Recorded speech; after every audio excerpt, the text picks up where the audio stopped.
성경 두 군데 보겠습니다. 신명기 33장 18절, 19절입니다. 17절이 아니고 18절, 19절. 신명기 33장은 모세의 유언입니다. 18절, 19절. 우리 두 절이니까 함께 합독하겠습니다.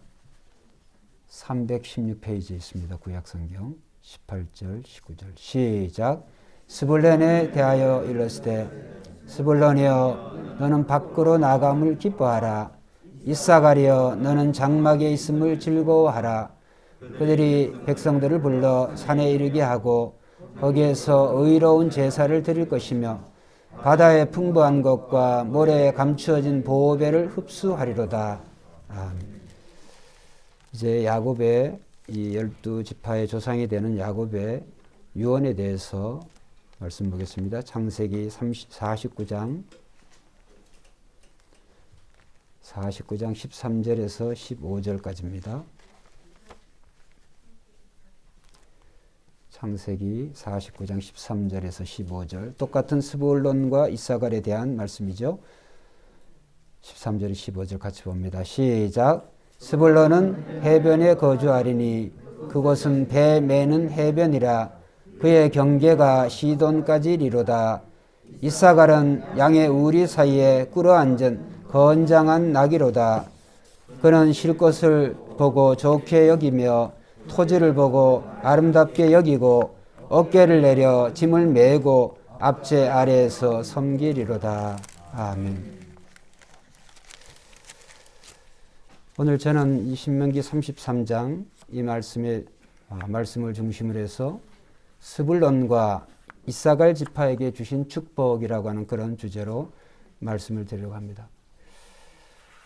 신명기에 대한 말씀을 계속적으로 드리고 있지만 이 신명기는 모세의 설교입니다. 120세 모세가 이제 그가 죽음을 앞두고 죽음의 일보 직전에 이스라엘 12지파 그 창세기 49장에 나오는 야곱의 12아들로 이루어진 이스라엘 12지파에게 이제 한 지파 한 지파 이제 축복하는 그러한 예언의 내용이라고 할 수가 있습니다. 창세기 49장은 모세의 시대로부터 450년 전으로 올라갑니다. 그래서 야곱이 그의 12아들을 낳고 12아들을 이제 그의 나이 147세로 죽기 일보 직전에 남긴 유언의 그런 내용입니다.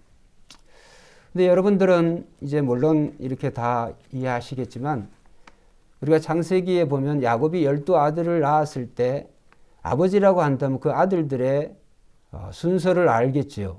누가 첫째인지 누가 둘째인지 또 누구의 자식인지. 야곱에게는 4명의 부인이 있었으니까 그 4명의 부인 가운데 오늘 스불론과 이사갈, 이 스불론과 이사갈은 이제 레아라고 하는 첫 번째 부인이 낳은 5번째, 6번째 그런 자녀들의 이름입니다. 근데 상식적인 선에서 우리가 생각을 해보면 부모가 이제 그 자식들의 순서를 따라서 축복을 해줘야 되지 않겠어요? 근데 야곱이 147세 그 나이에 정신이 혼미해져서 그런 게 아니고 의도적으로 야곱이 그런 축복을 했습니다.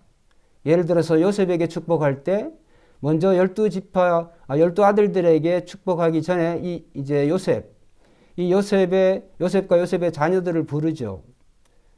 그리고 이제 이 요셉이 두 아들을 데려갔는데 므낫세와 에브라임입니다. 그런데 이 에브라임이 차자, 즉 동생인데도 불구하고 이 야곱이 오른손을 들어서 차자의 이 에브라임의 머리에 얹고 그 다음 왼손을 들어서 좌수를 들어서 이 므낫세의 머리에 얹었습니다.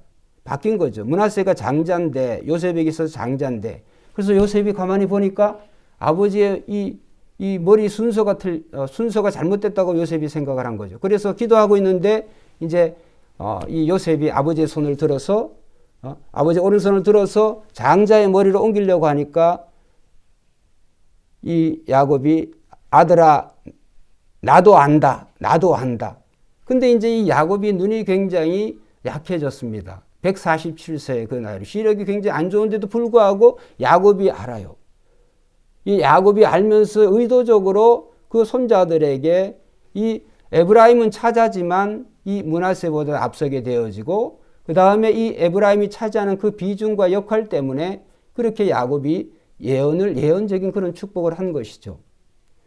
오늘 이 스불론과 이사갈도 순서가 바뀌어졌습니다. 레아의 그 마지막 6번째 아들이 이 스불론인데 오늘 여러분들이 이제 야곱도 그렇고 450년 후에 이 모세가 축복을 할 때에도 스불론이 이사갈보다 앞섭니다. 스불론에 대한 그 말씀을 먼저 해요. 예언을. 이런 것을 볼 때 이제 우리가 출애굽을 할 때 그 명단들이 쭉 나옵니다. 르우벤 지파로 시작해가지고 야곱의 12지파의 이 명단들이 쭉 나올 때는 순서들이 나와요. 인구를 계수할 때도 순서대로 쭉 되어집니다. 근데 희한하게 하나님께서 그 축복의 말씀, 특별히 이 유언적인 그런 축복의 내용에서는 순서가 바뀌어버립니다. 동일하게 아버지 야곱도 450년 전에 그런 축복을 이사갈과 스불론과 이사갈을 순서를 바꿔서 그렇게 했는데도 이 모세도 또 역시 마치 이렇게 그것을 안 것인 양 이 스불론을 6번째 아들인데도 불구하고 순서를 바꿔서 5번째, 6번째를 바꿔가지고 합니다. 여러분 한번 생각을 해보세요. 저는 말씀을 준비하면서 여러분이 지금 시대로부터 오늘부터 450년 후에 우리 어떻게 알아요? 모르죠. 근데 마치 정확하게 그것을 안 것처럼 모세가 그렇게 이스라엘 그 12지파 중에서도 특별히 이 레아의 두 아들들에 대해서 6아들들 중에서 이 5번째, 6번째에 대한 그 아들들 특별히 6번째를 5번째로 5번째를 6번째 이렇게 순서를 바꿔서 축복하는 이유가 있다. 그래서 성경은 이렇게 어떻게 보면 순서적으로 연대기적으로 쭉 기록이 되어진 것 같지만은 상당수 많은 부분이 선택적으로 그것을 취사 선택을 해가지고 그것을 기록한 것을 우리가 생각을 해봐야 돼요. 어떤 분들은 우리가 이제 몇 주 전에 저희가 이제 저희 내외가 다른 어떤 부부를 전도하려고 하고 있는데 그 남자분이 그러시더라고요. 목사님, 좀 창세기 자기 예수 안 믿지만 창세기를 좀 자기 성경을 한번 다 읽었는데 이해가 안 됩니다. 어떤 게 이해가 안 됩니까? 아니 창세기에 하나님이 아담과 하와를 통해서 가인과 아벨을 창조하셨는데 낳게 하셨는데 아담을 통해서 근데 가인이 동생 아벨을 죽이잖아요. 아벨을 죽이는데 가인이 이 에덴동 이 노시라고 하는 땅에 그 지역에 갔는데 그때 사람들이 많이 있었어요. 그래서 이 가인이 두려워했어요. 그래서 하나님 정말 이렇게 내가 동생을 죽인 대가로 내가 죽으면 어떻게 합니까? 이런 얘기를 해요. 그러면 분명히 가인과 아벨을 이 아담이 낳았는데 그러면 거기에 살고 있는 사람들은 또 다른 사람들은 누구냐? 생각해 볼 수가 있죠. 그런 생각이 듭니다. 그 사람들은 하나님이 하늘에서 떨어졌나 땅에서 났나 이런 생각이 들죠. 그래서 오늘 우리가 이해하는 것은 우리가 기억을 해야 돼. 성경은 세상 모든 역사를 다 기록한 책이 아니에요. 한국 역사도 우리나라 역사도 우리나라의 모든 역사 하나하나까지 다 기록한 그런 책이 없어요. 그래서 저자가 역사를 기록을 할 때 그 역사를 기록할 때 저자의 기호와 특징에 따라서 저자의 어떤 선택적인 그러한 사실들을 분류해서 모아서 이제 그것을 하죠. 근데 성경은 물론 그런 면도 있습니다만 오늘 우리가 이 성경은 세상 모든 책들과 비교되는 절대 비교 불가의 책이에요. 왜? 성경의 저자는 한번 따라합시다. 하나님이시다. 성경의 저자는 하나님이세요. 특별히 성경의 저자는 성령 하나님이세요. 성령 하나님은 오늘 인류의 역사가 처음 시작할 때부터 아담과 하와를 만드실 때부터 그 전에 하나님께서 원재료로 온 우주와 만물을 만드실 때부터 그때도 성령 하나님께서 온 이 세상 만물을 만드실 때 이 성령 하나님께서 거기 계셨어요. 거기 성령 하나님께서 이 역사를 만드시는 것이죠. 그 성령이 450년 전에 야곱이나 450년 후에 모세나 그 성령 하나님이 그 마음이 그들의 마음 속에 계시니까 하나님이 주시는 메시지는 400년이 아니라 그 후로부터 1500년이 지난 예수 그리스도가 나시기까지 예수 그리스도 오시기까지 그 사실들이 1500년 전에 예언했던 내용들이 예수 그리스도가 오심을 통해서 1500년에 정확하게 달라지지 아니하고 틀려지지 아니하고 정확하게 모든 것이 성취되는 줄로 믿습니다. 이미 성취되어졌어요. 그래서 우리는 성경을 볼 때 성경 읽어도 그만 안 읽어도 그만 그런 게 아니에요. 성경은 하나님의 입에서 나온 기록된 말씀인 줄로 믿습니다. 성경의 가치가 이 세상의 모든 그런 책들을 다 본다 할지라도 세상의 모든 책들은 영생의 관점에 보면 다 쓰레기들이에요. 영생의 관점에서 볼 때 그 성경, 세상의 모든 이런 책들이 우리에게 어떤 세상 살아가는 동안에 있어서 어떤 유익을 주고 지식을 제공하고 정보를 주고 어떤 지혜를 우리에게 줄지 모르지만 그러나 이 세상에 살아가는 동안에 그것으로 우리가 살아갈 때 하나님이 기뻐하시는 하나님이 원하시는 삶을 살 수 있느냐? 천만에 절대로 그러한 책들 가지고는 하나님 앞에 인정을 받을 수가 없어요. 인정을 받는다고 하나님 앞에 의로움을 받을 수가 없어요. 왜?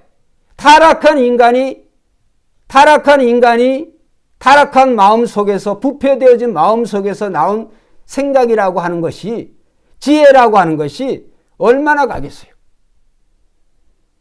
그래서 오늘 이 말씀은 이 스불론과 이사갈에 이 말씀은 그들 당대에 이루어진 사실도 있지만은 먼 미래를 바라보면서 한번 따라합시다. 믿음으로 기뻐하고 즐거워하라.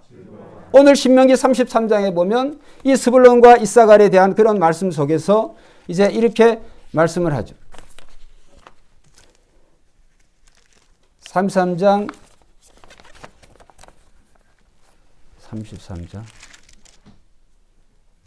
18절 이게 지금 김이 서려가지고 안 보여서 제가 18절 스불론에 대하여 이르시되 스불론이여 너는 밖으로 나아감을 기뻐하라. 이사갈이여 너는 장막에 있음을 즐거워하라. 스불론과 이사갈에게 기뻐하고 즐거워하라. 근데 이 사람들은 지금 아직 약속의 땅 가나안 땅에 들어가기도 전이에요. 들어가기 일부 직전에 모세가 그렇게 예언적인 말씀을 기뻐하고 즐거워하라라고. 스불론을 향해서는 너는 나아감을 기뻐하라. 나아감을. 뭘 나간다는 거예요? 어디로 간다는 거예요? 몰라요. 이 모르는데 이것을 알 수 있는 힌트를 제공하는 것이 그래서 창세기 49장으로 돌아와야 되는 거예요. 뭘 나간다는 거예요? 스불론이 어디, 스불론 집하고 어디로 나가라는 소리인데 뭘 나간다는 소리인가? 오늘 우리가 창세기 49장으로 내려보면 그 아버지 스불론 지파의 조상이 되는 아버지가 스불론에 대해서 예언을 했어요. 450년 전에. 뭐라고? 스불론은 바다의 해변에 거하며 그는 배들의 해변이 될 것이다. 그의 지경은 시돈에 이를 것이다. 자, 저를 보세요. 스불론 지파가 이제 가나안 땅에 들어가서 기업을 그들의 땅을 분배받을 때에는 우리나라로 말하면 최남단에 이제 베들레헴이 있어요. 그 베들레헴은 베냐민 지파에 속해졌지만 거기에 인근에 베냐민 지파의 인근에서 거기에서 땅을 기업을 분배를 받아요. 이 스불론이. 그런데 나중에 어떻게 되냐면 거기를 분배받지만은 이들이 야곱을 통해서 아버지 야곱을 통해서 그 예언은 뭐냐 하면 최북단이면 어디냐 하면 그 시돈 땅. 시돈. 그러니까 갈릴리 북쪽에 그 시돈 땅에 그 말이에요. 최남단에 있지만은 거기가 기업을 약속을 받았지만은 최북단 그 시돈에 이르기까지 거기는 시돈이라고 하는 것은 지중해를 낀 해변가예요. 지중해를 낀 바닷가예요. 그렇게 가게 된다는 거예요. 영토가 확장된다는 거예요. 할렐루야. 그들이 기업을 거기를 받았지만은 그들이 그렇게 거기에까지 나아가게 된다. 그래서 그것을 기뻐하라는 거예요. 그 다음에 이사가리여, 너는 장막에 있음을 즐거워하라. 이사갈이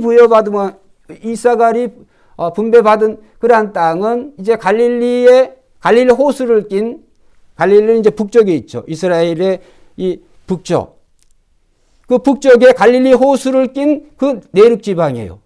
거기는 그 약간의 산악이지만 산악의 내륙지에서 굉장히 토지를 작물로 하고, 그 농사를 주 작물로 하고 풍성한 삶을 살게 된다고 하는 거예요. 그래서 너는 토지를 보고 기뻐한다. 오늘 이 야곱의 그 축복을 보면, 그런데 이제 풍성한 삶을 약속하지만은 야곱이 이 이사갈에 대해서, 이사갈뿐만이 아니라 이 스불론에 대한 말씀은 없는 것 같지만 이사갈에 대한 말씀 속에 거기에 포함되어 있어요. 뭐라고 했느냐 하면, 이사갈은 두 짐 사이에 웅크리고 있는 건장한 나귀로다. 여러분, 말은 우리가 전쟁을 할 때 군사들이 말을 타고 이렇게 막 하죠.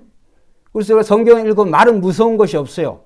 활을 쏘고 막 이렇게 총을 쏘고 이래도, 우리가 영화들 보고 이렇게 하면 말은 거침이 없어요. 막 힝힝거리고 막 앞으로 나가죠. 주인의 말을 듣고 막 달려나가죠. 무서움이 없어요. 그런데 이제 말은 짐을 실는 수단이 아니에요. 사람이 타고 그것을 이동하는 그런 시동이. 짐을 싣는 수단은 말이 아니라 오늘 뭐예요? 성경에 여기에 나귀예요, 나귀. 자, 예수님이, 이제 여러분 생각해 보세요. 예수님이 마지막 그 주간에, 이제 지금이 고난주간이 시작이 되어지는데, 고난주간에 예수님께서 예루살렘 성으로 들어오시면서 말을 타고 들어오셨어요? 나귀를 타고 들어오셨어요? 나귀는 나귀인데 무슨 나귀? 나귀? 새끼.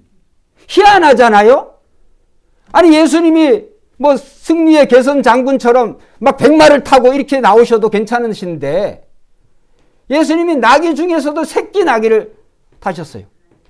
그때 예수님의 나이가 33살, 33세 정도 되니까, 제가 간혹 흉내를 내기도 하지만 여러분 생각해 보세요. 나귀가 뭐 얼마나 크겠어요? 나귀가 말만 하겠습니까? 나귀 해봐야 짐을 실는 용도, 다리도 짧고. 근데 예수님이 33살에 예수님께서 나귀를 탔다 그런다면 그게 온전히 이렇게 딱 이렇게 말처럼 자세가 나왔겠어요? 아마 예수님 이리 띠뚱저리 이렇게 다리를 이렇게, 나귀가 뭐 말도 아니고 사람을 태우고 가는 것도 아닌데 희한하잖아요. 자, 이 말씀을 제가 왜 말씀을 드리는가 하니, 이렇게 예수님은 구약의 모든 예언의 말씀을, 예수님이 그 말씀을 그대로 다 예수님 당대에 성취하신 줄로 믿습니다. 구약에 예수님이 나귀를 탄다고 그랬거든. 예수님이 의도적으로 그것을 알고 그것을 성취하신 거예요. 오늘 이사갈 지파가 너희가 잘 먹고 잘 살게 된다. 이 농경, 이 비옥한 땅을 통하여서. 그러나 경고가 나와요. 두 짐 사이에 웅크리고 있는 건장한 나귀로다. 그는 쉬는 것을 좋게 여기고 땅을 보고 기쁘게 여기나, 거기까지 했으면 좋은데 그 다음 말씀이 경고의 말씀이에요. 이사갈과 스불론 지파가 경고하는 거예요. 뭘? 그의 어깨를 낮춰서 짐을 지고 짐을 졌는데, 누구의 짐을 졌느냐 하면 자기의 짐을 지는 게 아니라, 기쁨으로 지는 게 아니라 강제 노예가 되었도다. 그러니까 이것은 타의적으로 원치 않는 그런 짐을 지게 된다라고 하는 그런 말씀이에요. 여러분, 이 이사갈과 이 스불론이 이제 가나안 땅에 들어가서 그들의 기업을 차지합니다. 특별히 남쪽을 차지하지만 이 스불론은 북쪽까지 영토를 확장을 해요. 그런데 이사갈은 주어진 거기에서 풍성히 사는데도 불구하고 과유불급이라 그랬나요? 그들이 서쪽으로 점점 내륙으로 더 옮겨요. 주신 기업을 이동을 시켜버려요. 결국은 이동의 결과가 좋은 결과가 아니라,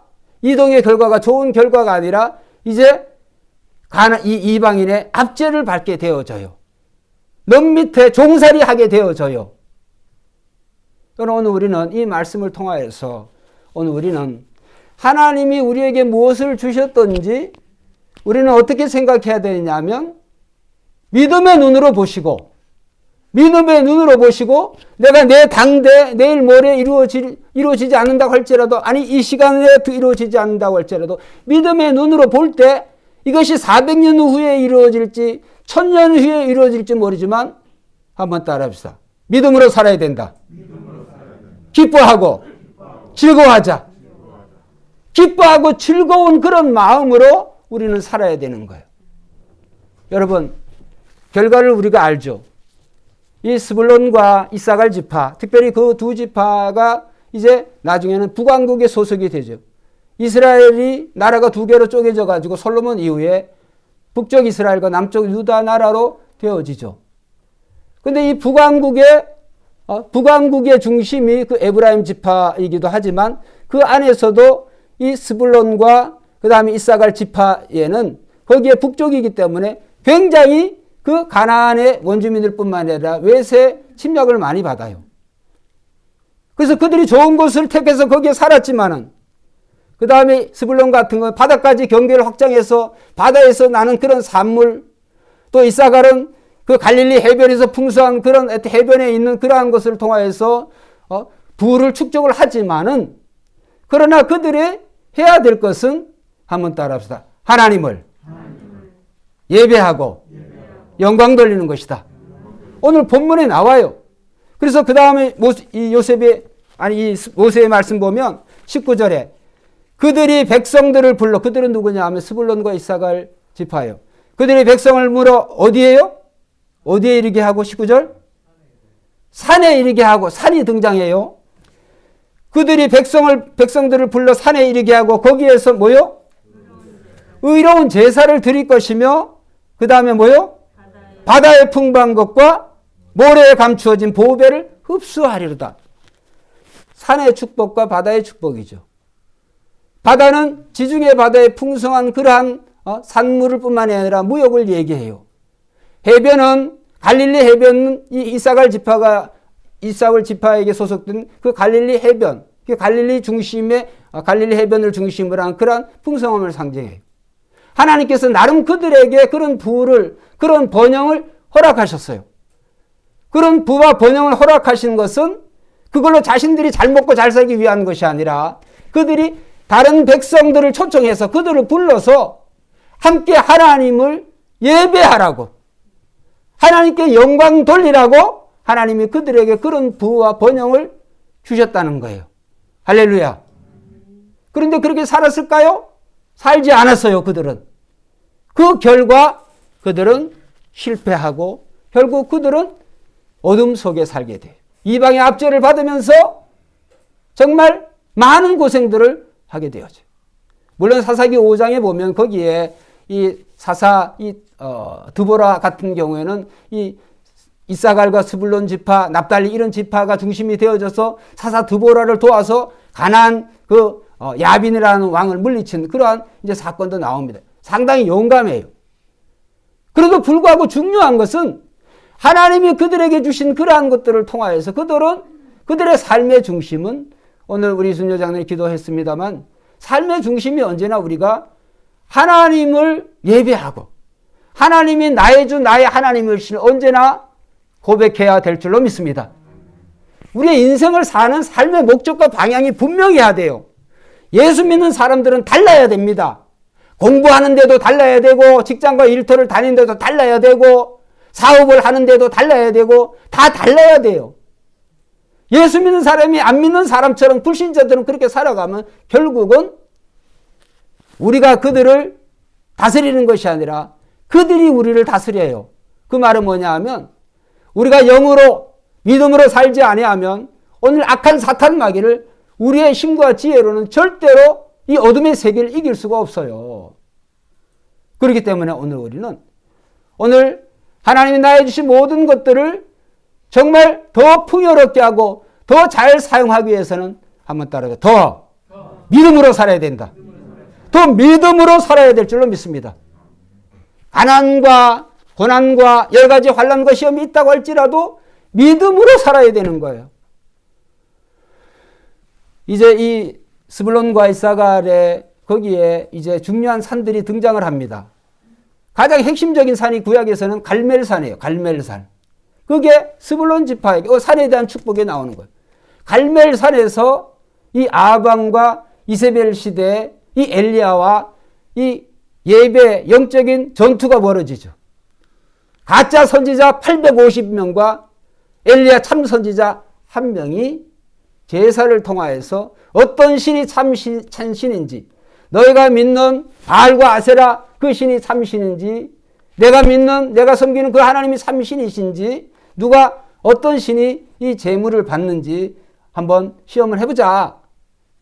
시험의 결과를 우리가 다 압니다.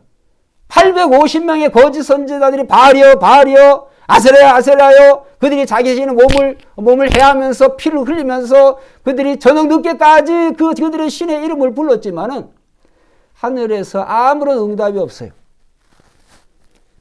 그들이 준비한 그 제물에 아무런 변화가 없어요. 그런데 하나님께서는 이 엘리야가 아니 그냥 장작을 버려놓고 마른 장작에도 우리가 힘들 텐데, 우리가 인간적인 생각에는 그 마른 장작이 물장작이 되게 해요. 이 제단 주위에 오히려 물을 흥성하게 덧뿌리게 해요. 덧뿌리고 제물 위에도 뿌리고. 그런데 하나님께서 엘리야가 한 번 기도하니까 하늘에서 불이 내려와가지고 제단까지 다 태워버렸어요. 할렐루야. 간단합니다. 오늘 인간들이 살아가는데 이 850이 상징하는 것이 있어요. 우리 나름대로 어떤 하나님이라고 생각하고 추구하고 여러분의 방법으로 그렇게 살아가고 그것들을 통해서 여러분 부와 그런 명예를 또 어떤 것들을 추구하고자 하지만 하나님의 방법은 오직 예수 그리스도 중심이에요. 오직 내 삶의 목적이 예수 그리스도를 바라보고 그리스도처럼 우리가 살아갈 때 우리의 삶이 하나님이 기뻐하시는 그런 삶이 되고 여러분의 모든 드리는 제사를 예배를 하나님이 기뻐 받으실 줄로 믿습니다. 제가 여러 차례 설교를 제가 드리는 것처럼 오늘 크리스찬이라고 하는 말은 그리스도인이라고 하는 말이죠. 한국말로.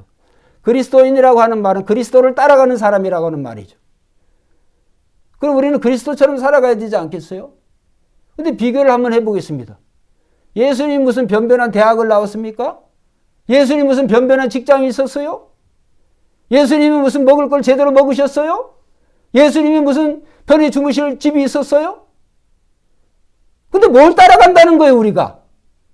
그런 예수님의 볼 게 없는데 뭘 따라간다는 거예요? 예수님 육신적인 모습에 대해서도 외모도 이사야 선지자가 예언을 하잖아요. 우리가 보기에 흠모할 만한 것이 없어. 우리가 본받고 싶은 그런 모습이 아니야. 그런데 뭘 우리가 예수님을 따라가는 사람들이라는 거예요. 여러분 잘 생각해야 됩니다. 예수를 믿는 목적이 뭡니까? 예수를 믿어가지고 더 잘 먹고 더 잘 살고 더 부귀와 영화를 취하고 그래서 안 믿는 사람들 예수 믿는 결과가 이렇다 보여주려고 우리가 예수 믿는 줄 아십니까? 그런 거라 그러면 예수님이 그렇게 사셨어야 되는 거예요. 그런데 예수님도 안 그랬고 예수님의 제자들 대부분 다 순교했습니다. 왜 그랬을까요? 유장로님 기도의 말씀에 있었지만 오늘은 이 세상에 100년 미만에 100년 더 이상 산다고 할지라도 얼마나 오래 살겠다고 이 세상이 영원한 것이면 예수님이 그렇게 이 영원한 세상에 육체로 지금 여기 사실 거예요. 근데 예수님이 예수님의 나라가 이곳이 아니에요. 내 나라는 이곳에 속하지 않았다고 그랬어요. 그러면 오늘 우리가 예수님의 마음에 있는 그 나라를 품고 소망하면서 살아가야 될 줄로 믿습니다. 그래서 우리는 그 나라, 너희는 먼저 그의 나라와 그의 의를 구하라. 그러면 이 모든 것을 너에게 주시리라.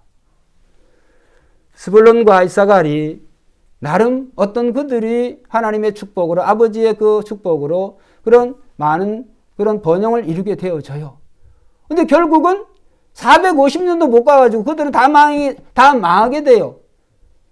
이방신을 섬기게 되고 그런 우상의 종사를 하면서 이방 민족의 그런 정말 말할 수 없는 그런 멸시와 모욕을 받으면서 그렇게 살아가는 거예요. 이제 그로부터 1500년이 지나갑니다. 구약의 갈멜산에서 그 위대한 영적인 전투가 한 번 있었는데 우리 예수님께서 오셔가지고 예수님은 최남단 베들레헴에서 태어나셨어요. 근데 예수님의 주 활동 무대가 어디냐? 예수님이 어디에서 활동하셨어요? 예수님의 제자들이 어디 출신이에요? 갈릴리는 최북단에 있어요. 최북단에. 나사렛은 어디 있어요? 갈릴리 밑에 있어요. 나사렛은. 가버나움이 어디 있어요?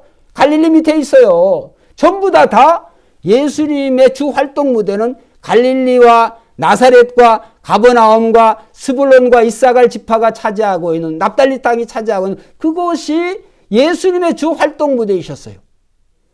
그럼 예수님이 어느 날 갑자기 거기 가가지고 활동하시다 보니까 거기가 예수님의 주 활동 무대가 되었느냐? 아니, 예수님은 진즉이 이 스불론과 이사갈, 이 납달리 땅이 어둠의 땅이 될 것이라고 하는 것을 예수님이 다 아셨어요. 이미. 왜? 그것은 이사야 선지자가 이미 예언을 했거든. 이사야 선지자, 예수님 주전 900년 전의 사람이, 900년 전의 선지자가 예언을 합니다. 이렇게. 그래서 마태복음에 나오고 이사야 9장 1절에, 자, 900년 전에 고통받던 자들에게는 흑암이 없으리로다. 옛적에는 여호와께서 스불론 땅과 납달리 땅이 멸시를 당했다고 하는 거예요. 후에는 해변길과 요단 저편 이방의 갈릴리가 이방에 속해가지고 이방의 갈릴리를 영화롭게 하셨느니라. 흑암에 행하던 백성이 큰 빛을 보고 사망의 그늘진 땅에 거주하던 자에게 빛이 비추도다. 할렐루야. 누구에 대해서? 누가 오심으로? 예수님이 오심으로. 똑같은 말씀을 마태가 기록을 해놨어요. 이사야 성경을 기록을 했어요. 예수께서 나사렛을 떠나 스불론과 납달리 지경 해변에 있는 가버나움에 가서 사시니, 이는 산 이유가 있다는 거예요. 이는 선지자 이사야를 통하여 하신 말씀을 이루려 하심이라. 할렐루야. 일러스되 스불론 땅과 납달리 땅과 요단강 저편 해변길과 이방의 갈릴리여, 흑암에 앉은 백성이 큰 빛을 보았고 사망의 땅과 그늘에 앉은 자들에게 빛이 비추었도다 하였느니라. 마태가 이사야 선지자의 그 예언을 또 기록한 거예요. 자, 여기 보면 예수님께서 이방의 땅, 이방의 갈릴리, 그런 나사렛과 이 갈릴리를 예수님이 왜 가셨을까요? 예수님이 12제자들이 전부 대부분 다 갈릴리 출신이에요. 베드로, 야고보, 요한 전부 다 갈릴리 출신. 대부분 다. 왜 그곳의 사람들을, 아니, 유다에 배운 학식 있는 사람들도 많은데, 예루살렘 주변에 똑똑한 인물도 많이 있는데 그들 중에 예수님의 제자를 삼지 아니하고 저 북쪽에 그 갈릴리 해변에 이 촌구석에서 살아가고 있는, 그래서 나다나엘 같은 사람은 예수님 그 빌립이 나다나엘을 전도해가지고 예수님이 와보라 그러니까 갈릴리에서 무슨 이 나사렛에서 무슨 선한 것이 나오겠냐, 지도 갈릴리 출신이면서 그런 말을 할 정도예요. 그렇게 무시받던 그런 나사렛이고 갈릴리 지역이지만 예수님이 오심으로 말미암아 그 캄캄한 어두움이 큰 빛을 비추었도다. 할렐루야. 오늘 이 메시지에서 상당히 중요한 내용이 많습니다. 여러분, 오늘 우리는 우리의 삶에 어떤 고난과 역경이 있다 할지라도, 내가 가진 것이 참 부족하고 약한다 할지라도, 내 신체적인 특징이, 내 배움이, 내 학식이, 내가 가진 그런 재물이 아무리 약하다고 할지라도, 참 어떻게 보면 초라하다 할지라도, 중요한 것은 예수님을 만나면 예수님이 해결해 주실 줄로 믿습니다. 그 말씀은 제가 지금 설교 마치고 가가지고 복권 사는데 가가지고 복권 지금 한 장도 제가 내 일생에 60년 동안 산 적이 없어가지고 모르겠는데 복권 숫자가 몇 개인지를 모르겠지만 작은 그걸 사가지고 지금 하면 하나님이 딱 당첨되게 해주신다. 그런 말이 아니에요. 하나님이 형통케 해주신다고 하는 말은 하나님이 오늘 우리의 마음을 어떻게 바꾸시냐면, 내가 복권 하나 사가지고 아니면 내가 이렇게 공부해서 이렇게 이루려고 하는데 하나님 그걸 좀 도와주세요. 이런 내가 의도적인 하나님 보시기엔 별로 그것이 올바른 앤서도 아닌데, 해답도 아닌데 그런 거를 구하는데, 예수님께 정확히 초점을 맞춰도 보면 내 마음이 없어져 버려. 내 마음이 비워지고 그리스도의 마음으로 가득 차는 거예요. 할렐루야. 하나님의 뜻으로 내 마음이 가득 차니까 복권을 사가지고 인생 대박 나가겠다는 그런 생각 자체가 없어져 버려. 여러분 어떤 인생을 살래요? 복권 매일마다 예를 드는 거예요. 예를 들어. 그것을 여러분들이 적용을 해보라는 거예요. 매일매일 복권 하나씩 사가지고 그거 맞추려고 우리 친구처럼 지금까지 그거 맞추려고 그거 기도하고 그거 맞추고 안 되면 아이고 하나님이 다음번에 주실. 저는 그런 데 쓰는 돈이 1,000원이든 만 원이든 그런 돈 있으면 더 가치 있게 쓰겠어요. 여러분 오늘 우리의 마음이 달라져야 돼요. 우리의 마음이 비워져야 돼요. 그래서 예수님이 말씀하셨어요. 누구든지 아무든지 나를 따라오거든 자기 자신을 부인하고 자기 십자가를 지고 나를 따를 것이니라. 할렐루야. 십자가는 이 땅에 세워졌지만 십자가의 결과는 천국인 줄로 믿습니다.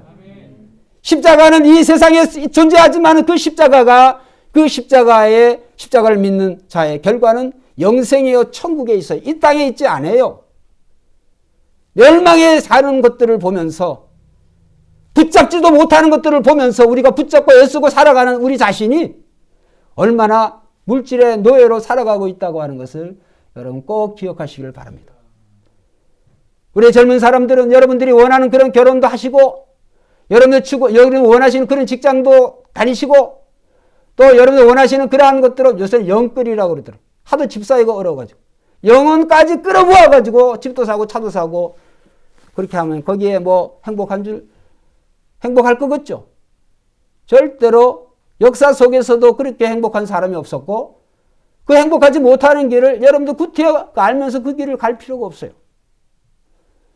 그렇다고 예수님처럼 살면 거지 같고 예수님처럼 살면 정말 초라하고 예수님처럼 살면 별 볼 일 없는 삶일까? 역사가 비교를 해줘요. 예수 그리스도를 믿은 사람들은 예수 그리스도를 믿은 사실에 대해서 실망하지 않습니다. 후회하지 않습니다. 예수 그리스도를 정확히 믿는 사람은 후회하거나 실망하지 않아요.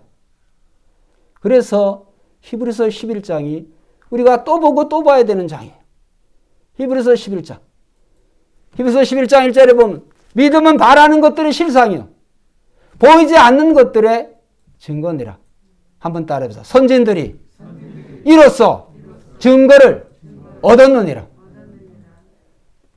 야곱의 아버지 이삭도 자기 아들을 붙잡고 장래의 소망을 위해서 축복기도 해줬고 그 할아버지 아브라함도 정말 그가 당대에는 거부였지만은 그러나 그 거부됨을 자랑하지 아니하고 아브라함, 이삭, 야곱이 히브리서 11장 9절에 보면 한 장막에 거하면서 3대가 덜덜덜덜 떨면서 오늘은 동가숙, 내일은 서가숙. 왜? 텐트에 지은 우리처럼 이렇게 벽돌로 지은 흙으로 지은 그런 정형화된 그런 집에 산 게 아니라 그들은 어차피 떠날 인생 하나님이 가시는 대로 구름에 달 가듯이 가는 나그네 무슨 국어책에 나온 이거 갑자기 생각이 나. 그냥 그렇게 산 거예요.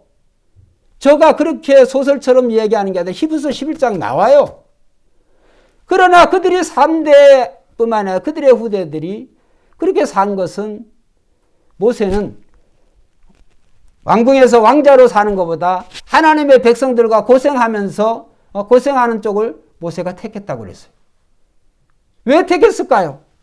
성경에 수많은 사람들 히브리서 11장에 어떤 사람은 톱으로 켜서 죽고 어떤 사람들은 짐승의 가죽옷으로 입혀져 가지고 짐승에게 물려주고 이거는 이제 로마의 그 네로 황제나 또 아주 잔인한 그 황제들이 그러한 방법으로 기독교인을 죽였잖아요. 사람을 그냥 죽이는 것도 짐승을 풀어서 죽이는 것도 더해서 짐승의 껍데기를 벗겨가 껍데기 안에 사람을 거기다 집어넣고 꼬매버리는 거예요. 돼지처럼 소처럼 그러면 사자가 이 돼지인 줄 알고 이 소인 줄 알고 거기 잡아먹는 거예요. 그 안에는 사람이 있는데 근데 그 속에 누가 있어요? 기독교인들이 있어요. 하나님 믿는 사람들이 있어요. 하나님이 그들을 좀 구원해 주지, 그들을 살려주지. 그들은 그렇게 뜯겨 죽으면서도 하나님을 원망하지 않았어요. 목이 잘려서 죽으면서도 바울과 같은 사람이 죽으면서도 죽음의 일부 직전에 하나님을 찬양하라. 내가 차라리 내가 사는 것보다 죽는 것이 더 낫다고 그랬습니다. 그들은 전부 다 믿음의 선조들이 믿음으로 사는 줄로 믿습니다. 여러분, 믿음으로 산다고 하는 것은 여러분의 삶을 성공적으로 행복한 삶을 만드는 거예요. 결국은 예수 그리스도가 오심을 통하여서 이 스불론과 이 이사갈 그들이 뭘 해야 되는지 예수 그리스도께서 그 몸으로 다 성취하신 줄로 믿습니다. 이방의 그 갈릴리에서 나사렛 수많은 이적과 기사를 예수님 행하시고 많은 제자들을 뽑으시고 거기가 하나님을 예배하는 하나님께 영광 돌리는 그러한 장소가 되게 하셨어요. 오늘 이 스불론과 이사갈에게 하신 모세의 예언이 이 그전부터 1500년 전에 아버지의 예언이 그대로 예수 그리스도에게서 다 성취되어진 거예요. 그 말은 뭐예요? 저와 여러분들의 모든 삶이 예수 그리스도에게 맞춰질 때 하나님이 여러분 개인과 여러분의 후손들을 축복하실 줄로 믿습니다. 예수님에게 맞추세요. 초점을 예수님에게 맞추세요. 역사에 많은 사람들이 예수를 믿고 예수를 믿으니까 자기 자신이 가지고 있는 이러한 것들을 하나님이 주신 선물인 줄 알고 청지기로서 관리를 하기 시작합니다. 슈바이처 같은 사람도 그래요. 여러분 오늘 우리가 이 수많은 사람들이 인류 역사에 나온 기라성 같은 사람들이 그들의 삶이 자기 자신을 위해서 이렇게 살아도 좋을 것 같은데 그러한 것을 주님을 만나니까 이 땅에 소망을 두지 아니하고 그 하나님을 자들이 나누면서 그리스도를 증거하는 거예요. 오늘 우리의 사는 모습을 통하여서 오늘 우리 자녀들에게 넓은 평수의 아파트를 주고 넓은 평수의 그런 땅을 주고 이러한 것들을 재물을 물려주지 못한다 할지라도 물려줘 봐야 그 자녀들이 고생해서 버는 게 아니기 때문에 그 가치를 몰라요. 중요한 것은 예수 그리스도를 물려줄 때 신앙과 믿음을 물려줄 때 그들의 인생은 우리의 후손은 실패하지 아니할 줄 믿습니다. 우리의 자녀들은 실패하지 않습니다. 그래서 더 우리가 정말 부모 1세대로서 더 의롭게 더 진실하게 더 거룩하게 말씀이 생명인 줄 알고 늘 말씀을 가까이 하고 잘 살든지 못 살든지 간에 하나님 말씀대로 우리가 열심히 살아갈 때 하나님은 우리의 마음을 깨끗하게 욕심이 없는 그리스도의 마음으로 늘 사랑과 평안으로 기쁨이 넘치는 그리스도의 마음으로 살아가게 하실 줄 믿습니다. 기도드리겠습니다.